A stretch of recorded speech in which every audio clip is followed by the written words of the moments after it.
Civil wars, communist revolutions, corruption, explosive volcanoes, earthquakes, floods, droughts, industrial sugar production. Central America has seen dramatic turmoil, but when it comes to rum, the flavours are a little less complicated and revered by many around the globe. It's time to explore. Let's dive in.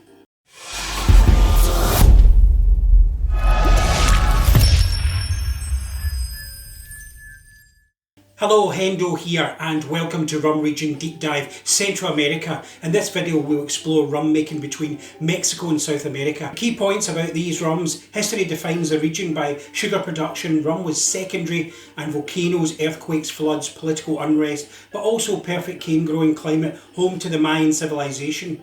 The chocolate created by the Mayans had no sugar in it. There's more on the geology of Central America in my cane volcano video.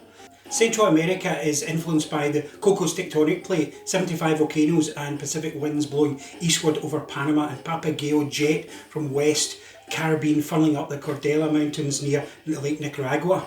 I'll explain the rum influences of each country. Some are made from concentrated sugarcane juice called virgin sugarcane honey. Laws restrict a higher alcohol spirit. Some have no additives, others do. There's buyer beware when it comes to the numbers in the bottle. That being said, Central American rums are some of the most popular in the world. Let's take a deep dive. Central America comprises of 7 tropical countries: Belize, Costa Rica, El Salvador, Guatemala, Honduras, Nicaragua and Panama. Let's start in Belize, facing east to the Caribbean Sea with beaches and tropical rainforests. Quayshow, founded in 1950s, family operated, sells domestic rum. Travellers Liquors from Belize City originated, opening a bar called Travellers Bar.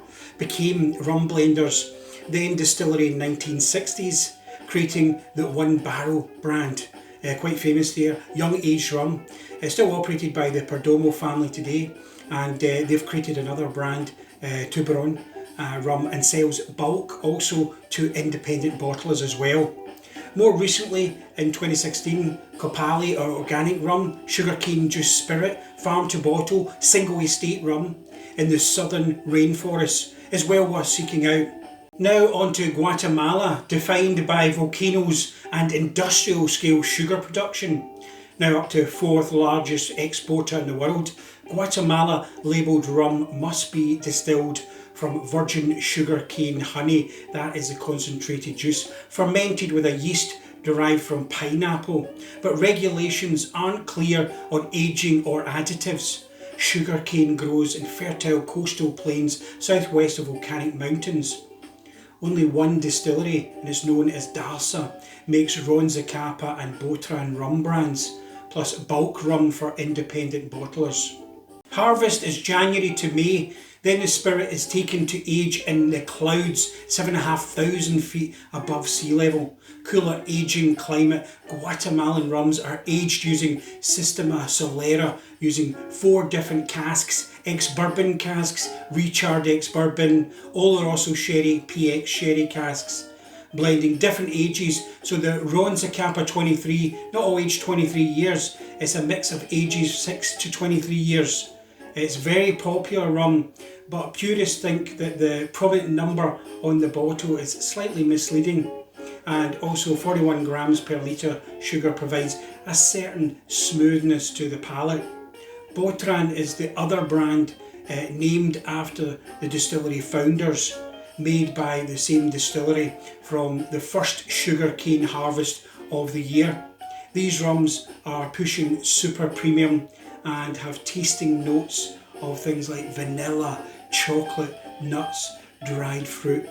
It's rich and indulgent.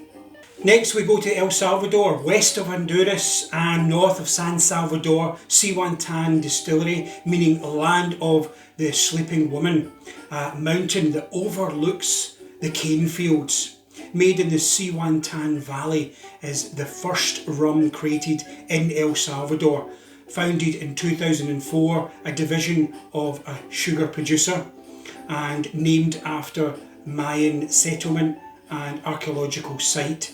Is using molasses, column distilled and aged in ex-bourbon casks.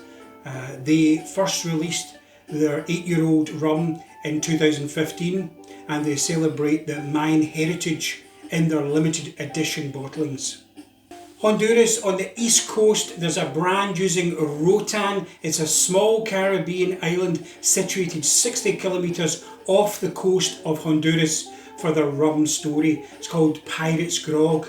It's not clear exactly where the rum comes from. I think it's Caribbean bulk blend, so I think we could call it a Honduras blender and bottler.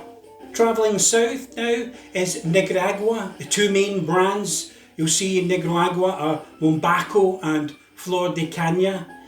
Sugar cane was introduced to Nicaragua in 1880. Flor de Caña distillery established in 1890 by Italian Alfredo Canessa at the base of San Cristobal volcano, the country's tallest and most active volcano.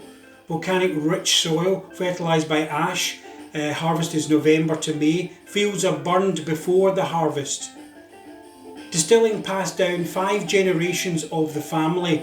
It's column distilled 5 times, aged in ex-bourbon American oak barrels sealed with plantain leaves. Minimum age is 1 year old in oak barrels for Nicaraguan rum. Flor de Caña also aged in the clouds at high altitude. Flor de Caña is Spanish for sugarcane flour. There are no additives, sugar-free, and it's presented at 40% ABV. The numbers on the bottle don't confirm its age. Sold a long time in the US, it received bad press though back in 2015 with calls to boycott the rum because plantation employees were dying in high numbers from chronic kidney disease. And now it's gone mainstream in the UK and Europe supermarkets in the last few years. Today it's promoted as fair trade, sustainable, natural, and is celebrating their 130th anniversary. Now the tasting notes of these rums: caramel, toffee, vanilla, some nutty, chocolate, cloves, and then woody notes. On to Costa Rica. Ron Centenario of Costa Rica was established at the end of the 1970s as Seagram of Costa Rica. Changed its name to Centenario in 2002 and was bought in 2016 by UDG Group based in Panama. The distillery only uses locally grown and hand-harvested sugarcane for the production of their rums, and it's molasses, column distilled and Solera aged in American white oak barrels for a minimum of 5 years. The 20-year-old has been blended with younger rum. 20 years is the oldest rum in the bottle. You can see a theme developing here for the Central American rums. Finally, in Panama, Panama's national spirit is actually Seco. It's an 80 proof white spirit distilled from sugarcane. You can maybe call it like the cachaça of Panama. In Panama there are 7 rum brands and about 40 different expressions, including some independent bottlings. The 2 biggest distilleries are Don Jose or Varela Hermanos, home of Ron Abello, and Las Cabras. Don Jose is Panama City, is where most of the indie bottlings come from. Sugarcane and rum in Panama started with a Spanish immigrant in 1908, first a sugar mill, then distillery in Pese.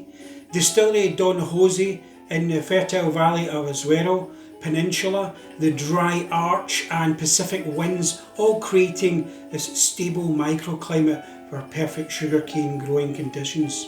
None of the cane is burned before harvest. Ron Abuelo began production in 1936.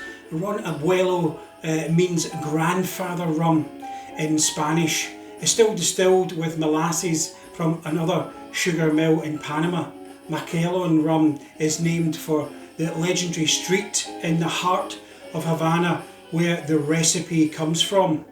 Las Cabras distillery is in Herrera, first started in 1919, sugar mill like most rums, and it was restored in the mid-90s by Don Pancho and makes Cana Brava is the name of the brand, named after the wild sugar cane. It's molasses rum made the Cuban way.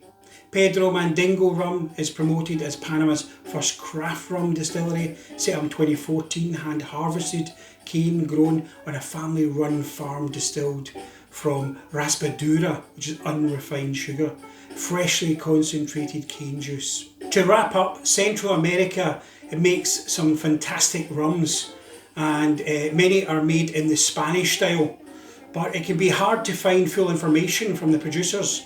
Transparency is welcome. It's a story of industrial scale sugar production that moved into rum.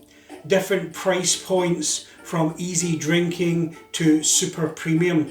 Purists will argue over some that have added sweetness and numbers on the bottle referring to the oldest rum inside, not the youngest rum, like in other regions or categories like you'd see in whiskey.